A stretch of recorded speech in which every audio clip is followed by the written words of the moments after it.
She was cleaning her backyard when she suddenly heard a very faint sound, so weak that she had to stop and listen carefully. Emma, a 65-year-old woman who lives alone, slowly walked toward an abandoned Amazon box near the fence. When she gently opened it, she froze.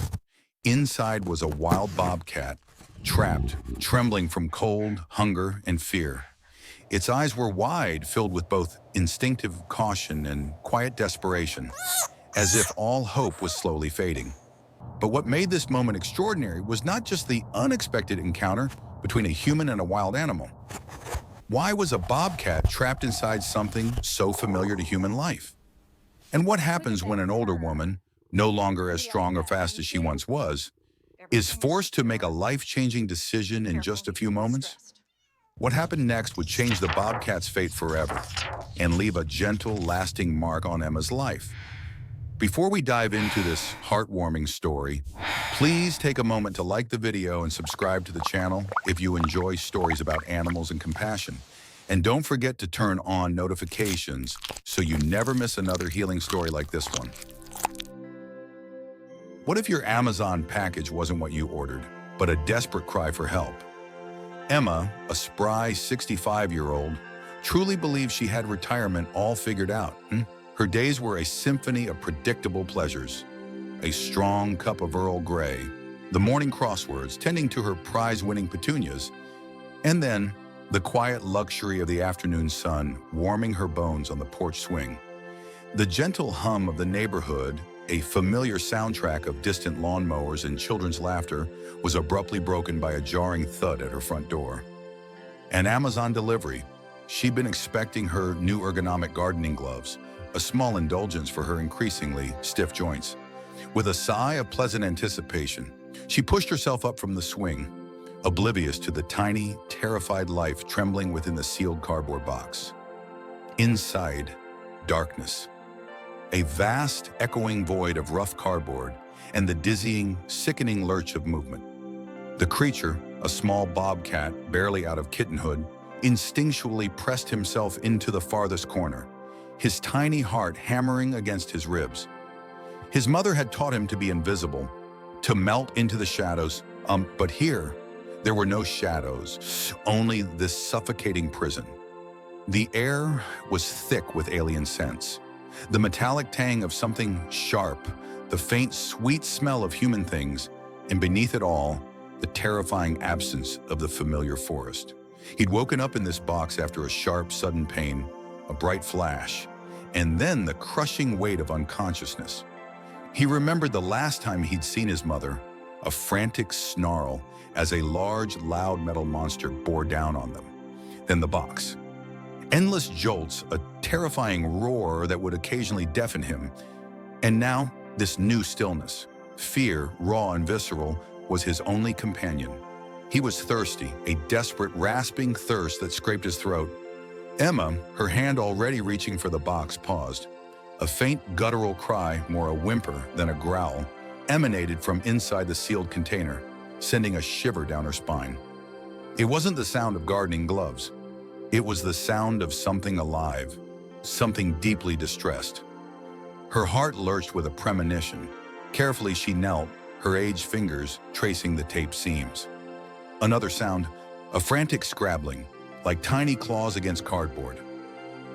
Her brows furrowed with concern, a sudden sharp fear replacing her earlier pleasant anticipation. What on earth? With trembling hands, Emma brought the box inside, setting it gently on her kitchen table. The whimpering was more distinct now, a tiny, desperate plea. She found her sharpest kitchen knife, her hand surprisingly steady despite the tremor in her heart. Slowly, deliberately, she sliced through the heavy packing tape. The first flap lifted, revealing a sliver of terrified darkness. A pair of luminous, wide eyes stared back at her, pupils blown wide with primal fear. The world exploded into light and a cacophony of new smells. The giant's face, a blurry, intimidating presence, loomed over him. He instinctively recoiled, a low hiss bubbling up from his tiny chest, more a cough than a threat. He was so small, so exposed.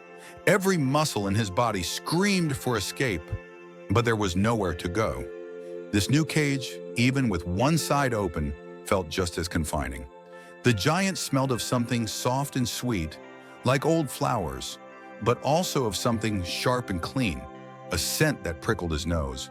He didn't know what was happening, only that he was utterly terribly alone and facing something vast and unknown. Emma gasped. It wasn't a domestic cat, not even a feral one. This was wild, a bobcat, small but unmistakable, with its tufted ears and short tail. Its fur, a beautiful tawny brown with dark spots, was matted and dusty.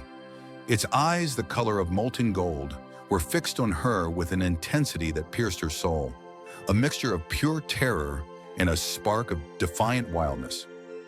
He was barely bigger than her forearm, clearly a juvenile. He looked thin, his ribs faintly visible beneath his fur. Her heart clenched. Someone had shipped a wild animal and left it. To what fate? She instinctively pulled back, her mind racing. This wasn't a problem for her, not a 65-year-old woman with a garden and a knitting habit. This was a problem for animal control, for the wild. But as she watched the tiny creature tremble, its small body quivering with fear, a different instinct took hold. He could feel the vibrations of the giant's movements, the soft padding of her feet on what felt like a smooth, cold surface. Then a new sound, a gentle clinking, and a strange metallic smell. He braced himself, every nerve ending taut. He didn't understand what these giants wanted. Did they want to hurt him, trap him again, eat him? The forest had taught him fear, but also resilience. He would fight, even with his tiny claws, even with his aching body. His mother's lessons, etched into his very being, echoed. Survive, be wary, trust no one. But even as he tried to embody that fierce spirit, his body betrayed him, a tremor running through his small frame. Emma slowly, carefully retrieved a large clean towel from her linen closet. She moved with a deliberate slowness she usually reserved for delicate pruning, her gaze never leaving the bobcat. He hissed again, a small, pathetic sound that tore at her heartstrings. "It's okay, little one," she murmured, her voice soft, gentle, almost a lullaby. She knew he wouldn't understand the words, but perhaps the tone would convey her intent. She wouldn't rush him. She had to think. First, he needed water, and maybe something to eat. She remembered the half-eaten chicken breast from last night's dinner. It was a long shot, but she had to try. The giant retreated, and for a moment, the world was still again. Then, a new scent. Water. Clean, cool water. And meat. A powerful, intoxicating aroma that made his empty stomach rumble. It was a terrible risk. He knew the rules. Never take food from a trap. Never trust the unknown. But the thirst was unbearable, a burning fire in his throat. And the hunger, he hadn't eaten in days, maybe weeks. He edged forward inch by agonizing inch, his nose twitching, verifying the smell. It was real. Food. Sustenance. He glanced up, his eyes darting to where the giant had been. She was watching, but from a distance, her movements slow, non-threatening. He took a gulp of water, the cool liquid a heavenly balm. Then with a quick, nervous snatch, he grabbed the chicken, retreating instantly to his dark corner, devouring it in frantic bites. It was the most delicious thing he had ever tasted. Relief, pure and overwhelming, washed over him, momentarily eclipsing the fear. Emma watched, holding her breath, as the tiny bobcat cautiously drank and ate. A wave of relief washed over her, followed by a surge of fierce protectiveness. This wasn't just an Amazon mistake. This was a life, a fragile, wild life that had somehow landed on her doorstep, quite literally asking for help. She knew what she had to do. This little creature needed more than just a sympathetic observer. He needed a rescuer, and perhaps, just perhaps, she was meant to be that rescuer. The afternoon sun, which had promised quiet solitude, now promised a different kind of warmth, a purpose she hadn't anticipated. Forget gardening gloves. Emma's Amazon box held a wild secret. With a puzzled frown, Emma carefully sliced open the tape. Instead of the familiar fabric of gloves, two wide golden eyes stared back at her from the darkness.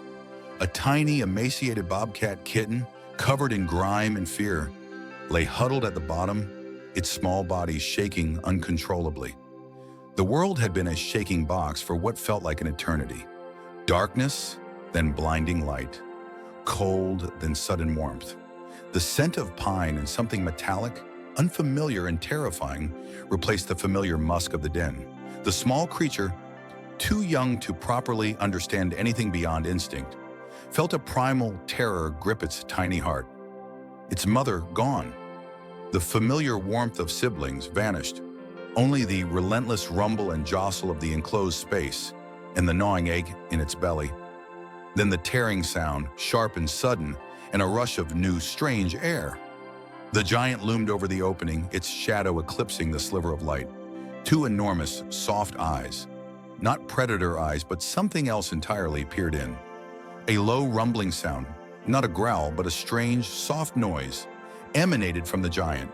The bobcat kitten instinctively flattened itself further, trying to become invisible, every muscle tense, ready to spring or freeze. Its tiny heart hammered against its ribs like a trapped bird. The hunger was a dull ache, but the fear was a sharp, piercing pain, far more immediate. Then came the touch. Soft, hesitant, but inescapable.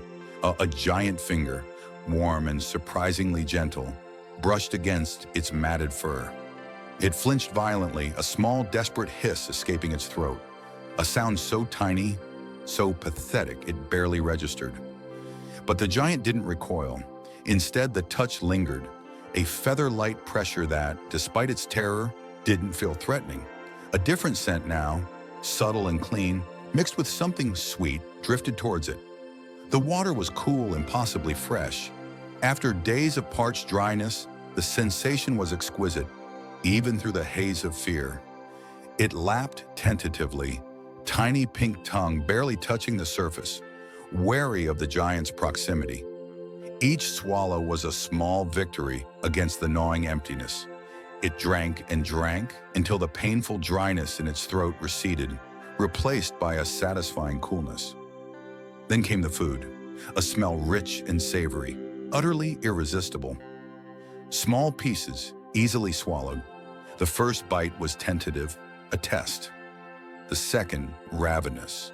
It ate until its small belly felt full for the first time in what felt like a lifetime, the memory of hunger already fading in the face of this unexpected bounty.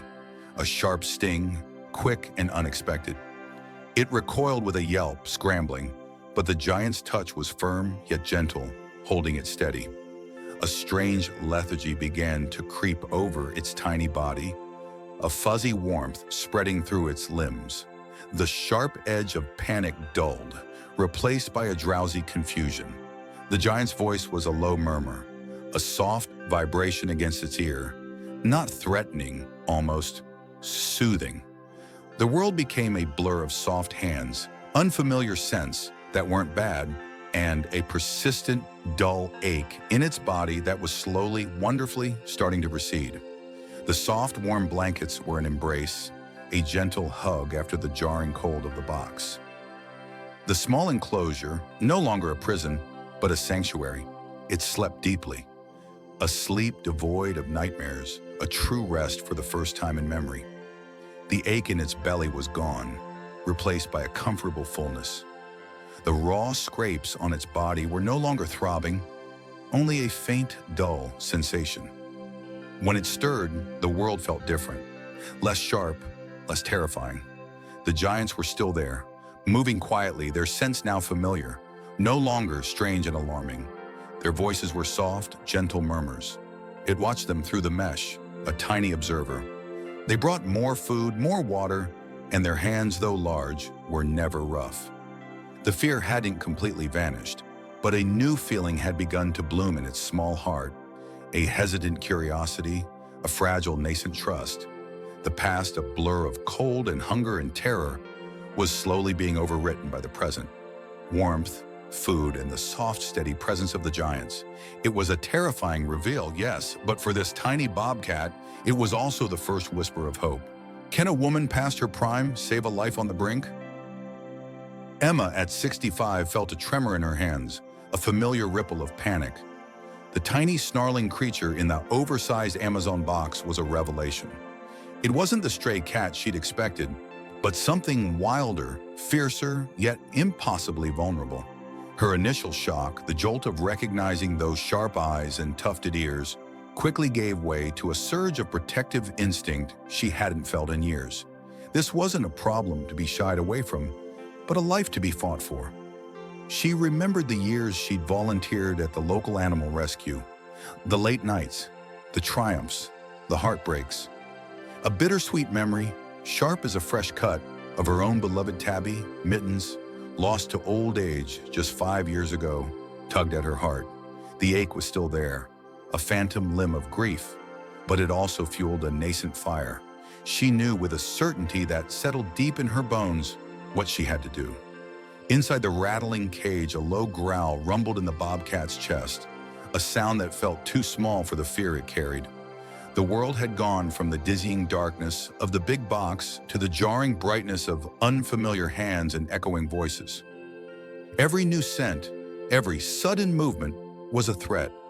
He was a creature of shadow and silence, and this new reality was a harsh assault on his senses. He pressed himself against the wire mesh, fur bristling, a dull ache throbbing in his injured paw. His heart hammered, frantic drum against his ribs. He remembered the blinding flash, the sudden searing pain, and then the suffocating darkness of the trap, followed by the bewildering jostle of the delivery truck. Now these giants loomed, their shadows stretching long and distorted in the harsh light. The large female giant spoke in soft, soothing tones, but her voice was a rumbling earthquake in his ears. He was accustomed to the whispers of the wind, the rustle of leaves, the distant call of an owl. These human sounds were alien, terrifying. He watched, frozen, as the giant lifted a small, rectangular object to her ear, murmuring into it. A new giant appeared, younger with a different accent, sharper, more antiseptic.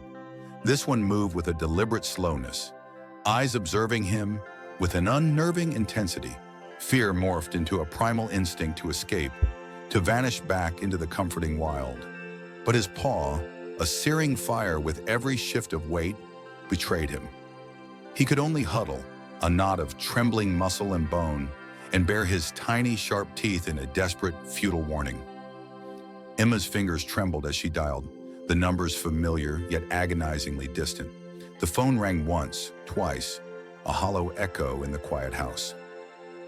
The Animal Sanctuary, the name that flashed on her caller ID, felt like a portal to a past she'd walled off. "Hello, this is Eleanor," a kind voice answered, pulling Emma back through years of suppressed grief. "Eleanor? It's Emma Davies.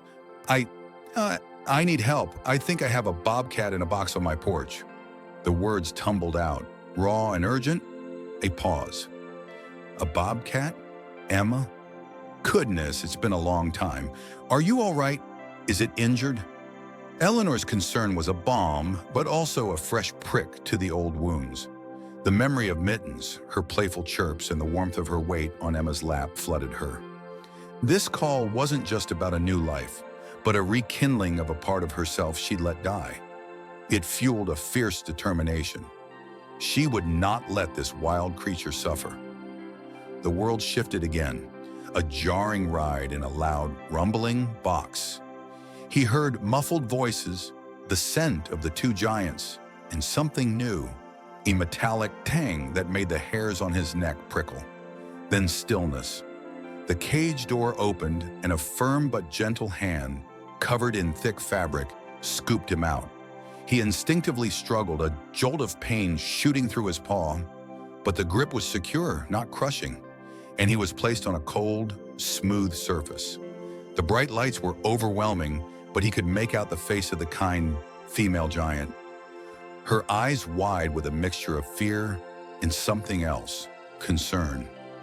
Another giant, this one with a different, sharper smell, moved closer. A pinprick, a sudden sting on his flank, and then a wave of warmth, a fuzzy lethargy that began to spread through his aching body.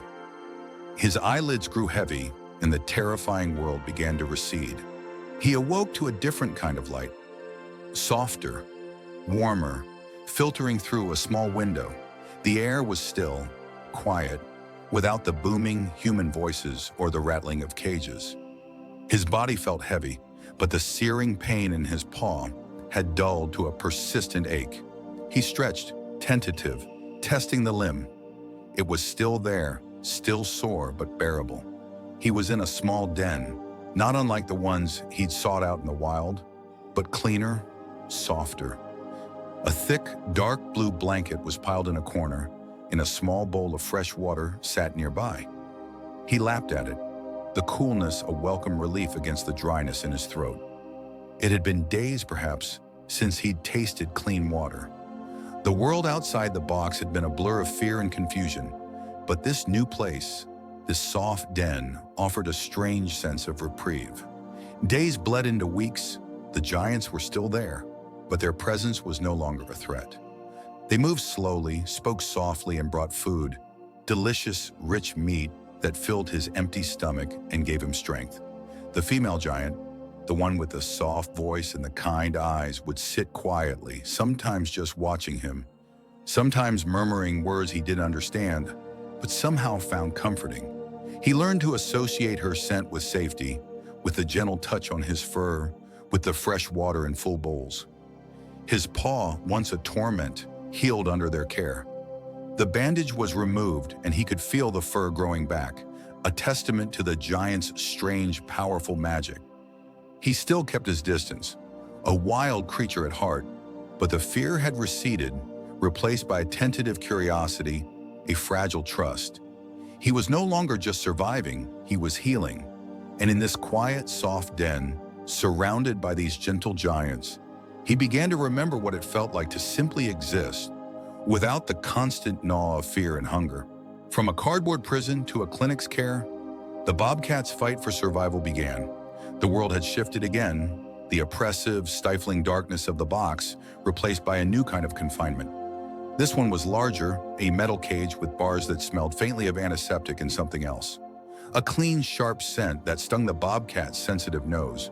Fear, a cold knot in his belly, tightened as the large, gentle hands of the giant woman, Emma, eased him into this new space. He huddled low, his muscles protesting with every twitch, his vision blurring from exhaustion and a gnawing hunger that had become a constant companion. He heard her soft murmurs, a melodic sound that, despite his terror, didn't feel overtly threatening. The rhythmic rumble of the giant moving cage, a car, lulled him into a fitful, shallow sleep. Each bump, each turn, sent a jolt of anxiety through him, but the darkness behind his eyelids offered a brief respite from the dizzying newness. He was Whisper now, or so the soft voice had called him, a name that echoed the barely audible cries he had managed to produce in the cardboard tomb. Whisper. It felt strange, alien, yet somehow a small anchor in a sea of overwhelming sensation. When the movement stopped, a wave of fresh panic washed over him. The giant hands returned, lifting the carrier with a careful slowness that belied their immense strength. The new giants were different. One, a younger, taller male, had a seriousness in his movements, a quick efficiency that was both intimidating and unexpectedly reassuring. Emma was there, a steady, warm presence in the periphery, but it was the younger giant, David, who approached his cage with a measured calm. A strange, sharp odor filled the air, stronger here, and the surfaces were cold, hard, gleaming under blinding lights. He watched, every muscle tensed, as David's gloved hands reached in. An instinct screamed at him to fight, to lash out. But his body was a betrayal, weak and trembling. He could only huddle deeper, a small, terrified bundle of fur and bone. Then came the violation, a strange, cold instrument pressed against his fur, then a prick, a brief, stinging pain in his flank. He flinched, a pathetic, weak attempt to escape, but the hand held him gently firm. Another prick, a different sensation, this one followed by a cool rush under his skin. It wasn't the searing pain of a predator's bite, but an odd, unsettling intrusion. His body, however, seemed to respond. A faint warmth began to spread from the site of the second prick, a subtle comfort in the chill of the air. David's murmurs were low, exchanged with Emma, words that were incomprehensible, but carried a note of deep concern, almost sadness. He felt the light touch of a hand checking his ears, his teeth. Each touch was careful, gentle, yet his every nerve ending screamed danger. The sharp sting in his leg was unexpected, a sudden piercing discomfort that made him twitch violently. He barely had the energy to resist, to bite, to scratch. But then, a new sensation. A constant, gentle warmth began to flow into his body, a slow, steady stream that chased away the bone-deep chill that had become a part of him. It was a strange feeling, alien, yet undeniably good. The feeling of his own fur, still matted and dusty, became secondary to this internal thaw. The sound of David's voice, a steady, calm hum, continued as he worked, his large hands moving with an almost artistic precision. He was still a giant, still potentially terrifying, but the fear was slowly, infinitesimally, giving way to a nascent trust. His eyes, heavy-lidded, watched David's movements, not with the full panic of before, but with a cautious, exhausted curiosity. Then came the blanket. A soft, warm weight settled over him, and enveloping him in a cocoon of unexpected comfort. The chill in his body, which had seemed permanent, finally began to recede. He felt the dull ache in his bones lessen, the gnawing emptiness in his stomach soften into a background hum. The world outside the blanket faded, replaced by the warmth, the gentle hum of voices, and the slow, steady drip of the life-giving fluid into his leg. David's initial assessment had been grim. Severe dehydration, malnutrition that had withered him to a shadow, and a dangerously low body temperature that spoke of a critical situation. But now under the blanket, with the warmth seeping into his very core, Whisper felt a strange sensation. The first fragile stirrings of hope, the promise of survival. He was still weak, still afraid, but for the first time in what felt like an eternity, he was no longer alone in his suffering. He was being cared for. Who would trap a bobcat in a box, and why? The question, a cold knot in Emma's stomach, loomed larger than the immediate relief of Whisper's stable condition. It was a question that demanded an answer, an unsettling truth lurking just beneath the surface of their miraculous rescue. Back in the cozy, lamp-lit warmth of Emma's living room, a stark contrast to the fear that had gripped the morning. David hunched over his laptop, the security footage from Emma's porch playing on repeat, the grainy black and white flickered capturing the mundane turn into the terrifying. A nondescript white van, its windows tinted, pulled up to the curb. A man obscured by the low resolution and the anonymity of a baseball cap emerged, moving with a practiced, almost clinical efficiency. He placed the heavy Amazon box precisely on Emma's porch, a shadow in the dawn, then retreated, vanishing back into the van that peeled away into the pre-dawn silence. No delivery slip, no bell ring, just the silent, ominous deposit. The whole scene lasted less than 30 seconds, yet it screamed of premeditation. The mystery of the box wasn't a mistake, it was an intention. For Whisper, the world had become a confusing blur of sensations. The giant humans, once terrifying, were now different. The sharp, piercing sensation that had made the back of her leg ache had been followed by a strange, heavy warmth, a dullness that wrapped around her limbs, making her drowsy. She remembered the metallic smell of the crate, the frantic scrabbling, the relentless pressure against her side. Then, a sudden jolt, a bright, blinding light, and the gentle touch of a huge hand, not grabbing but stroking, the pads of fingers soft against her fur. The world tilted, a new scent filling her nostrils. Clean, fresh, mixed with the faint, comforting smell of something cooked, something safe. A new kind of pain, a dull throb rather than a searing ache, was managed by the sweet, tangy taste of medicine mixed into a small, meaty broth, carefully offered in a shallow dish. The giants, with their booming voices that were now surprisingly soft, were sources of food, water, and a strange, quiet comfort. The cold, empty fear was slowly, tentatively, being replaced by a hesitant flicker of something new. A fragile trust, David, fueled by strong coffee and an unwavering sense of purpose, dove headfirst into the digital rabbit hole. He cross-referenced the Venton's model and any discernible markings against databases of known wildlife traffickers. He scoured online shipping manifests looking for anomalies, for packages rerouted or mislabeled. He delved into the shadowy corners of the dark web, a place he knew far too well from his previous work as an investigator, where illegal wildlife trade flourished like a virulent disease.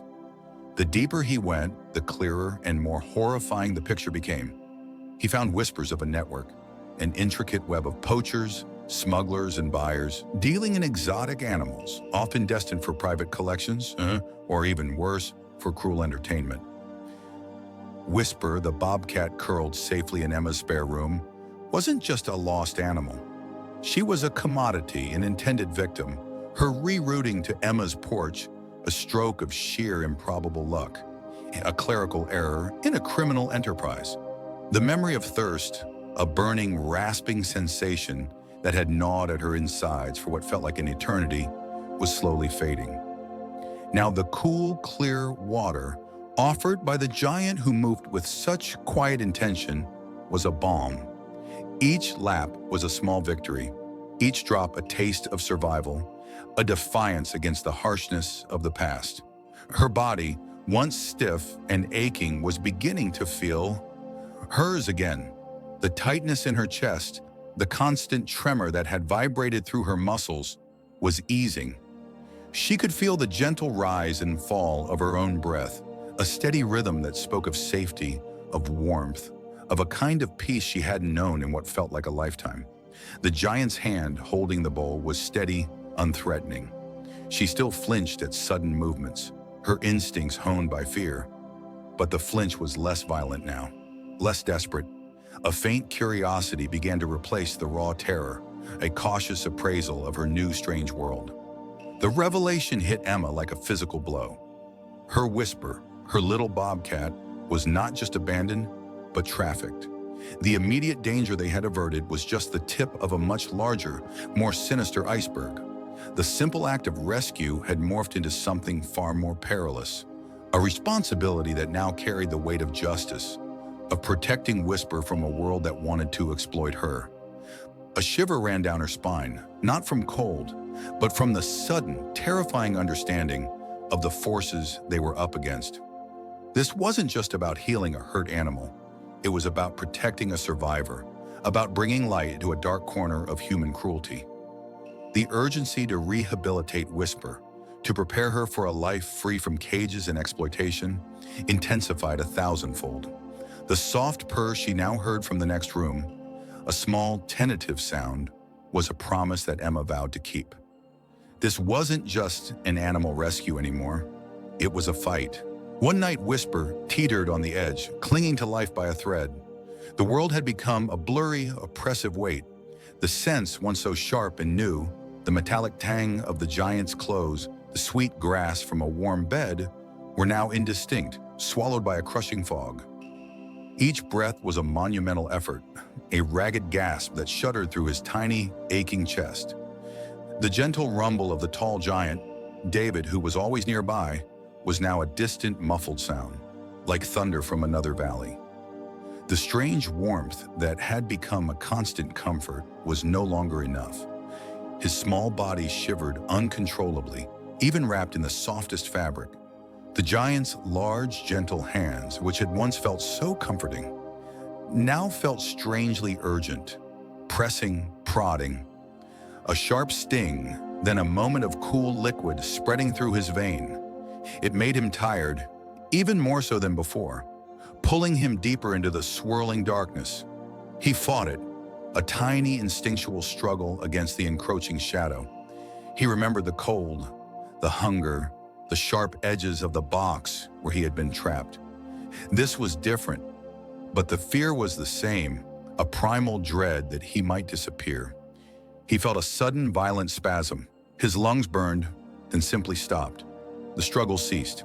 The world went utterly silent. He was floating, weightless, in a void that smelled faintly of antiseptic and something sweet, like wildflowers in summer. This was not the dark, cramped box. This was something else. A final surrender, then abruptly a jolt, a sudden firm pressure on his chest, rhythmic and insistent. It wasn't gentle anymore, it was desperate. He felt his head being tilted and a strange rush of air forced into his mouth. The scent of the tall giant was overwhelming now, close, frantic. Another jolt, another breath. His tiny body spasmed again, involuntarily. He heard a high-pitched sound, a distress call, from another, smaller giant, the one with soft hands and a soothing voice. Emma. She was crying. Why? What was happening? The pressure on his chest intensified, a fierce, unwavering rhythm. The cool air pushed into him again, then again. His body, against all instinct, began to respond. A tiny flicker, a gasp, ragged and weak, but a gasp nonetheless. The void began to recede, replaced by a painful awareness of his body, of the giant's desperate touch. He was still here. He was still here. The giants spoke in urgent whispers, their voices tight with strain. He felt another needle, a different one this time, injecting a surge of something warm and strong. His heart, which had almost stopped, gave a feeble thump. Then another and another. The panic in the giant's movements slowly, imperceptibly, began to ease. He was still weak, impossibly weak, but the suffocating darkness had retreated, replaced by the familiar, if blurry world of the healing room. He tasted water, clean and cool, from a small syringe trickling over his tongue. It was hard to swallow, but he tried for them, for the giants who refused to let him go. The world had been a blur of terrifying smells and sounds. The metallic tang of the cold cage, the acrid bite of what were they called? The tall, loud creatures who moved with such strange, purposeful urgency. Whisper the Bobcat, though his name was yet unknown to him, had known only the crushing weight of panic, the thrumming fear that vibrated through every nerve ending, the confined darkness of the box. That was the last clear memory, the suffocating darkness, the sharp edges pressing in. Then came the sudden blinding light, the jarring movements and the suffocating grasp of strong gloved hands. He'd hissed, a raw, ragged sound, every muscle tensed for flight, for attack, for anything but this utter helplessness. The sharp sting in his leg had been a sudden agonizing jolt, followed by a strange, heavy lethargy that dragged him down into a hazy twilight world. He remembered the feeling of being moved, the soft give of a blanket beneath him, a warmth he hadn't realized he'd missed so profoundly until it enveloped him. He tasted water, cool and pure, not the stale metallic dribbles from before. It was offered not in a terrifying gush, but slowly, a few drops at a time, from a gentle, yielding surface pressed against his mouth. He drank instinctively, the relief a slow burn in his parched throat. Days bled into one another, marked only by the gentle pressure of those giant hands, the soft murmurs of voices that, slowly, miraculously, began to lose their sharp edges. The world began to make sense in this new, strange place. The giant creatures were not predators. Not exactly. They brought sustenance, warmth, and a quiet, persistent presence. The sting returned, less painful each time, followed by a new sensation, a dull ache that slowly, imperceptibly, receded. His eyes, which had felt gritty and heavy, grew brighter. The world outside his cage becoming clearer, sharper. He saw the patterns on the walls, the textures of the blankets, the gentle sway of the giant's hair. The giantess, Emma, was different. Her movements were slower, her voice a soft hum that didn't startle him. She brought food that smelled rich and enticing, not the dry, dusty stuff he'd occasionally scavenged. He would watch her, a silent, unblinking sentinel, as she cleaned his enclosure, always moving with a respectful distance, never pushing, never demanding. One morning the routine was the same. The giantess approached, speaking in her low, comforting tones. She reached out, not to offer food, but simply to stroke his head. His instinct was to recoil, to hiss, to show the teeth he knew could deter most threats. But something was different. The hand was so slow, so gentle, a feather-light touch that barely grazed his fur. He felt the warmth, not the cold, sterile touch he'd come to associate with fear. He watched her face, those kind, crinkled eyes, and saw no malice, only a profound, quiet understanding. A strange, unfamiliar urge rose within him, pushing against the ingrained fear. He leaned in. It was barely a millimeter, a tiny, almost imperceptible shift of his head. But it was a universe. The hand continued its gentle motion, stroking from his forehead down to the back of his neck, a comforting rhythm. And then, without thought, an instinct deeper than fear took over. His tongue, dry from weeks of stress, flicked out, a tiny, rough lick across the giantess's hand. It was an acknowledgement, a silent offering, a promise.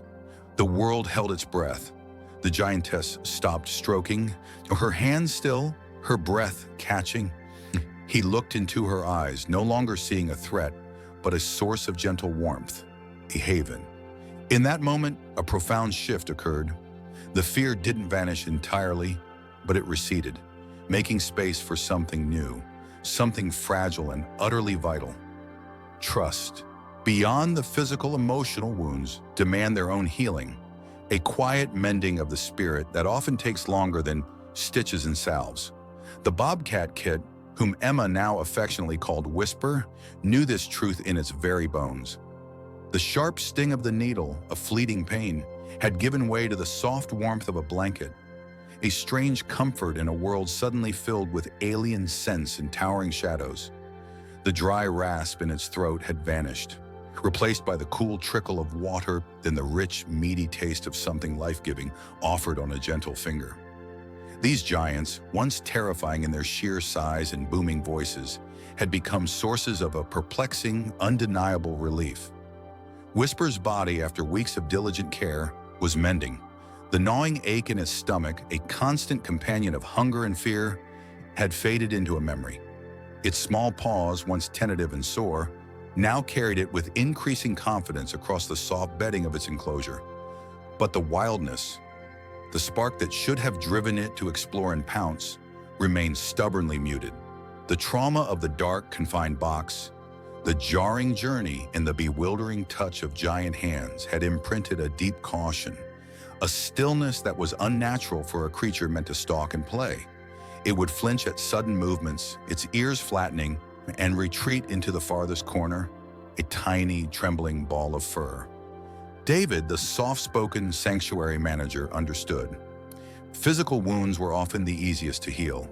The invisible ones, etched onto the psyche, demanded patience and a different kind of medicine. He began with enrichment, a quiet coaxing of instinct.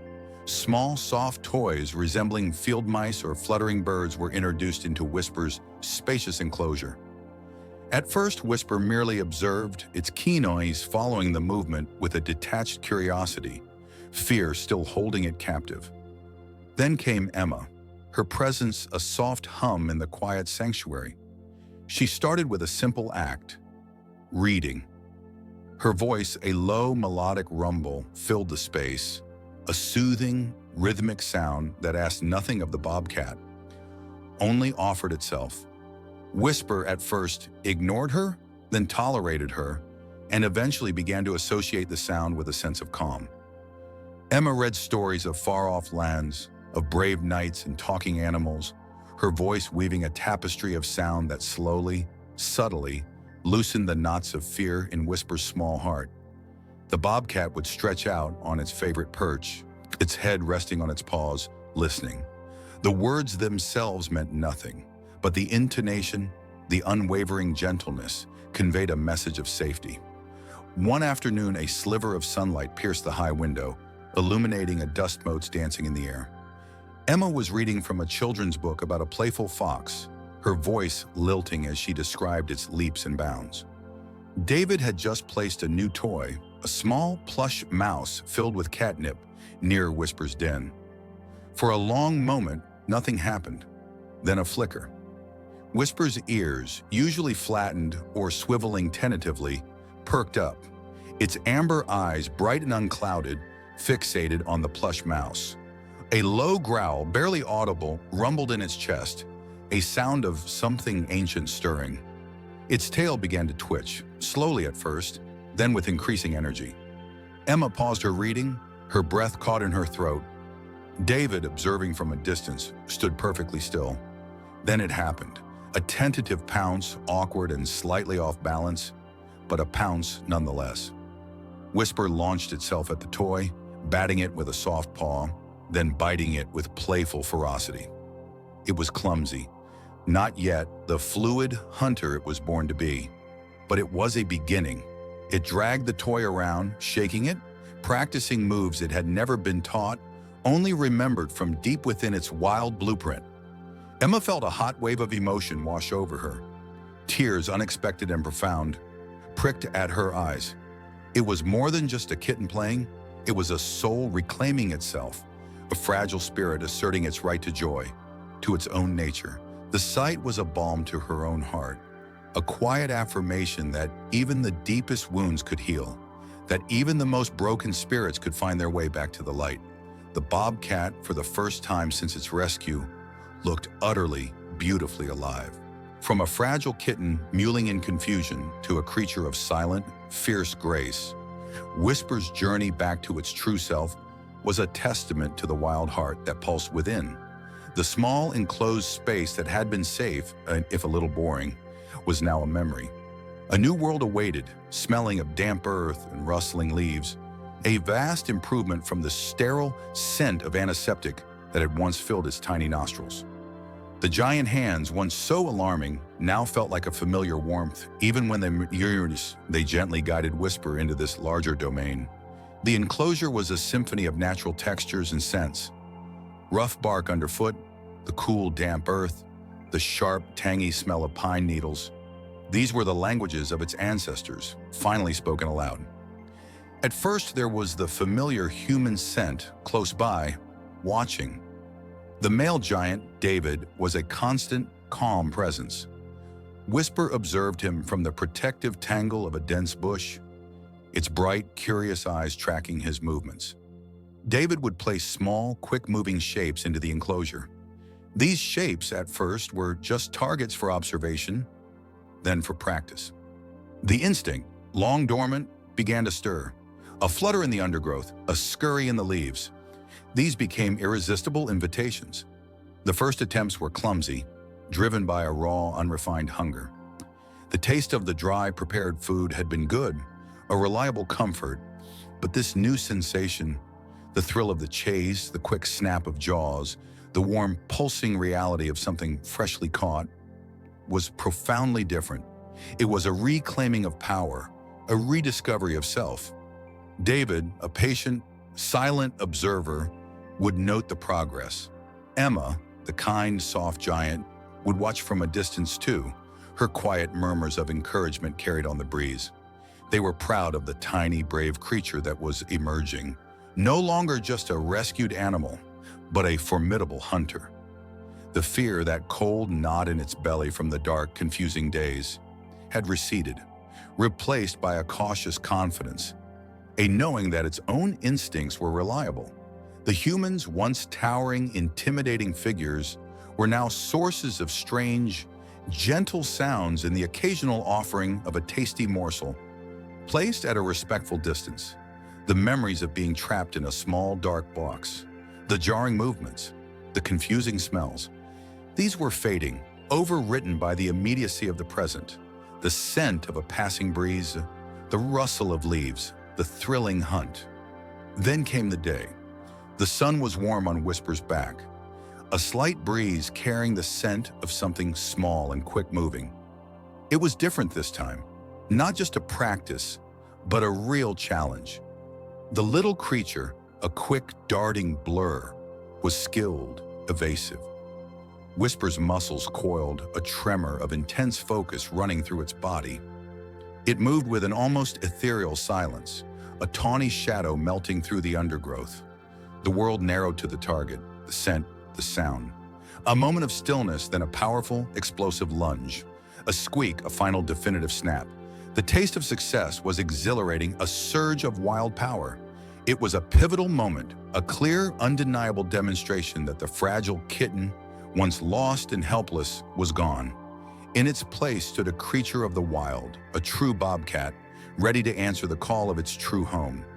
The path back to the forest, the mountains, the untamed world, was no longer a distant dream. It was a scent on the wind, a whisper of freedom. Can you love something enough to let it go?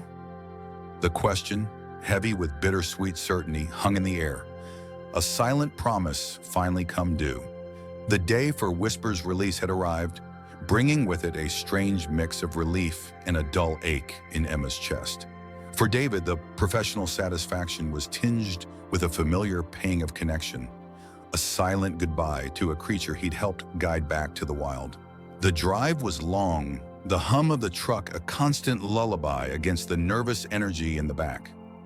Whisper, the bobcat, felt it, the confined space of the travel crate, so different from the familiar enclosure, pressed in on him.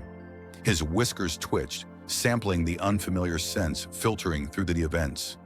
The faint metallic tangs of the truck, the rich earthy smell of the approaching forest, and the ever-present comforting scent of Emma, now tinged with a subtle sadness he couldn't quite interpret.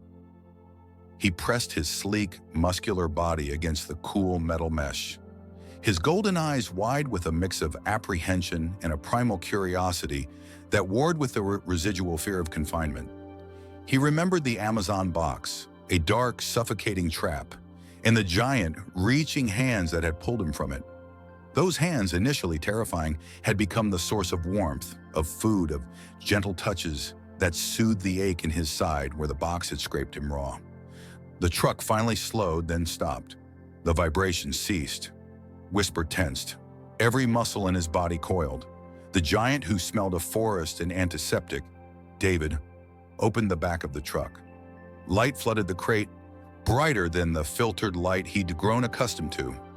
Emma's familiar face, lined with worry and a soft smile, appeared at the opening. Her voice, a gentle murmur, reached him. "It's time, little one. You're going home."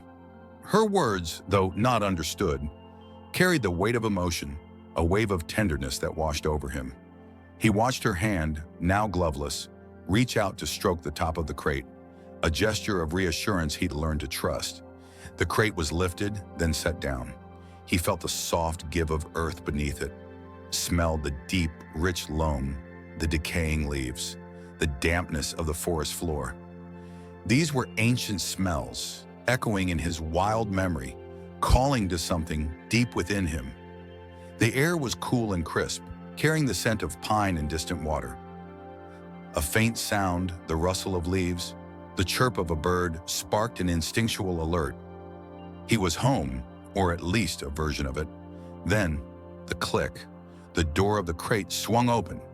For a moment, Whisper froze. Freedom? It was a concept he understood instinctively, a craving that had never fully left him, even in the comfort of Emma's care. Yet, he hesitated. The giants were there, standing silently watching him. David's presence was reassuringly solid, Emma's warm and comforting. Their eyes, though sad, held no threat. He could bolt, could disappear into the safety of the trees. But something held him. He turned his head, his gaze sweeping over the giants, then settling on Emma. He saw the shimmer in her eyes, felt the quiet ache in her heart. He knew. His amber eyes locked with hers, a long, soulful gaze that spoke volumes. It was a silent acknowledgement of their bond, a poignant farewell. He saw the journey reflected there, the terror of the box, the confusion of the rescue, the hesitant acceptance of food, the slow, agonizing trust that had bloomed between them. He felt the lingering warmth of her gentle touch, the taste of the fresh water she'd offered, the sting of the medicine that had made him better, all delivered with unwavering patience. He offered her a silent thank you, a recognition of the giant who had seen past his wildness to the vulnerable creature within. Then, with a final, almost imperceptible dip of his head, Whisper turned. He moved with an effortless grace, a blur of spotted fur against the green and brown of the forest. He did not run in a panic, but with the quiet determination of a creature reclaiming its birthright. The trees enveloped him, welcoming him back into their ancient embrace. Emma stood there, long after he was gone, a single tear tracing a path down her cheek, a testament to the profound love found in letting go. The forest had claimed him, but her heart would forever carry the imprint of Whisper, the tiny bobcat from an Amazon box who had taught her the true meaning of wild mercy. Saving one life transformed two.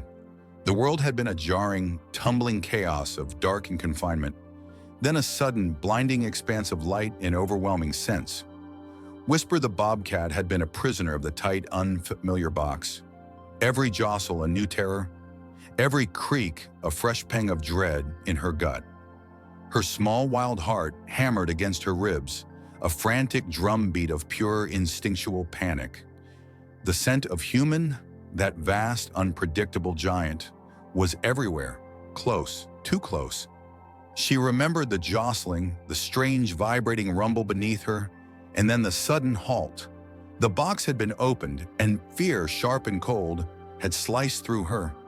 She'd seen blurry shapes, heard low rumbling sounds that she couldn't interpret, in the flash of something bright.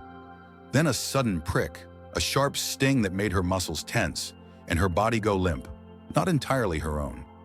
She remembered a warmth then, a soft, unfamiliar cocoon, and the dizzying sensation of being carried. The sharp sting had faded, replaced by a strange, heavy lethargy.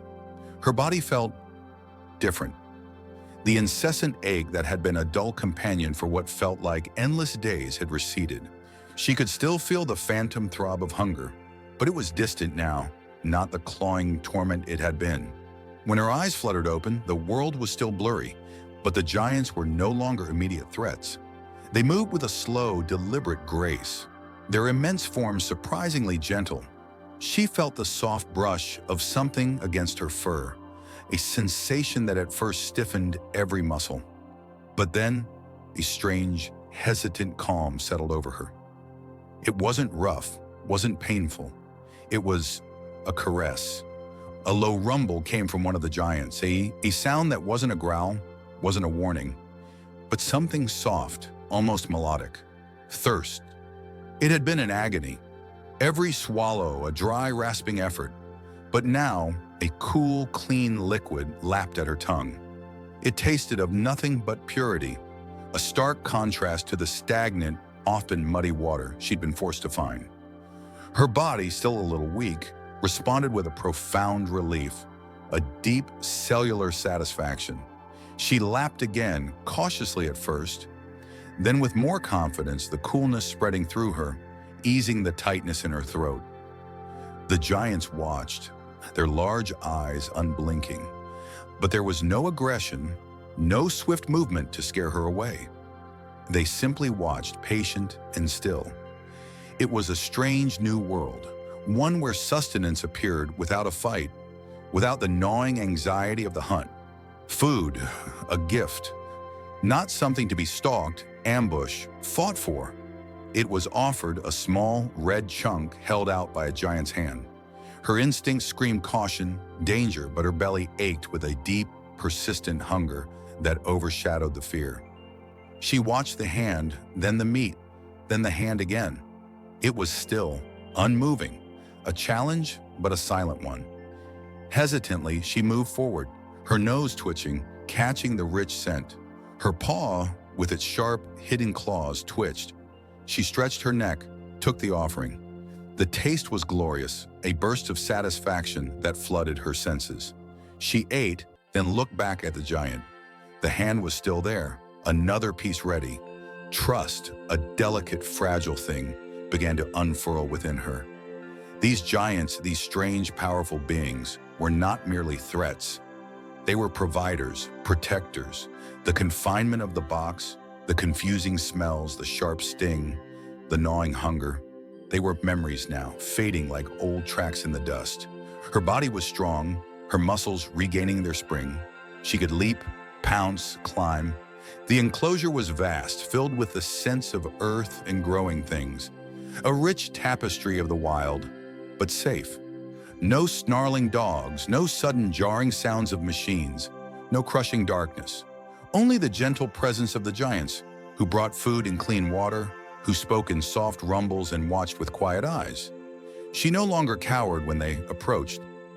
Sometimes she would even sit, watching them, feeling a strange connection, a thread of understanding that transcended their different worlds. They had given her back her strength, her purpose, a new chance to simply be. And for Emma, watching Whisper thrive, seeing the cautious curiosity replace the fear in those emerald eyes was a profound gift. The quiet joy had taken root, blossoming into a vibrant purpose. She found herself back at the sanctuary, not just a visitor, but an active participant, sharing her wisdom, her quiet strength, and her unwavering belief in second chances. Whisper's journey had become her own, a testament to resilience, a new path forged in the heart of an old woman, inspired by the wild heart of a bobcat. Some bonds transcend the wild, forever etched in the heart. For Emma, the memory of that small, trembling creature, trapped and desperate, was a constant thrum beneath the rhythm of her daily life. Months had passed since the day she'd opened that fateful Amazon box, a day that forever reshaped her understanding of interconnectedness. The quiet hum of her home, once just a house, now felt infused with the phantom echo of a soft cry, a testament to a wild spirit briefly anchored to her gentle care. Whisper, the bobcat, remembered the feeling of being trapped, the strange, scentless box that had become her prison, the terrifying rumble and jostle that had thrown her small body against rough cardboard. Then, the sudden blast of light and the terrifying, towering giant who had lifted her out.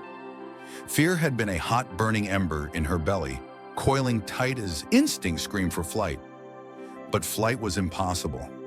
The giants had moved with a strange slowness, their voices low rumbles that vibrated in her chest.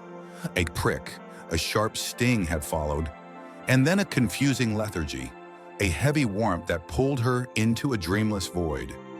She remembered waking to soft warmth, a sensation utterly new. Her paws, once raw and aching from frantic clawing, felt cushioned. Water cool and clean, unlike the stagnant puddles she'd sometimes found, was offered in a shallow bowl.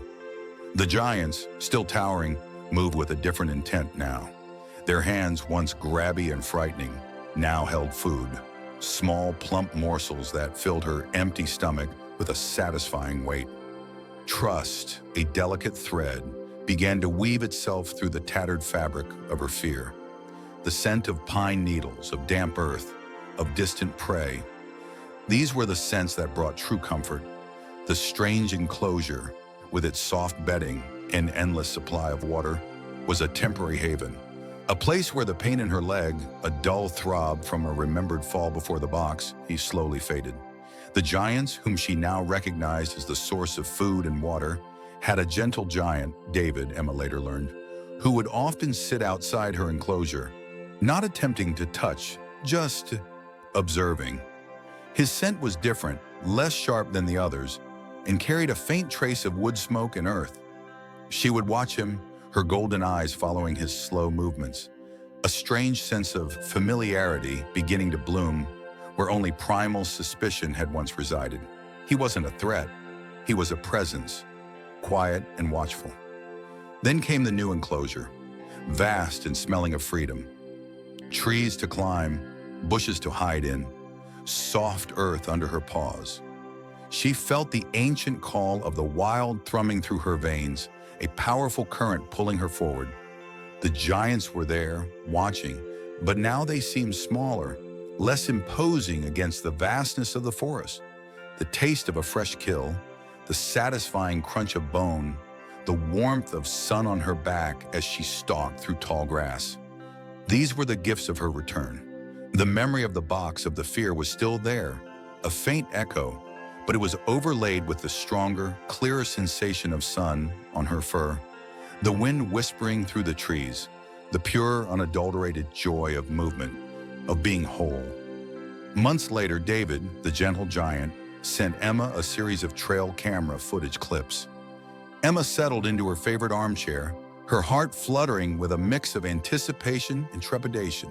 The first clip flickered to life, showing a familiar flash of spotted fur. A sleek, healthy bobcat, unmistakably Whisper, was seen thriving in the wild, its eyes bright and alert, its movements fluid and powerful. She watched as Whisper stalked through a sun-dappled clearing, pausing to mark territory, then vanishing into the undergrowth with an almost ethereal grace. Another clip showed Whisper drinking from a clear stream, the rippling water reflecting her strong, confident image. Emma felt a deep, profound sense of peace settle over her. Though they would never meet again, the echo of Whisper's small cry and the immense love and fierce protectiveness that had followed would forever resonate in Emma's heart, a testament to a wild spirit touched by human kindness, and then set free to whisper among the winds. If this story touched your heart, comment 1 if you're moved or 0 if you're speechless. Thanks for watching until the end. Don't forget to like and subscribe for more magical stories. See you next time.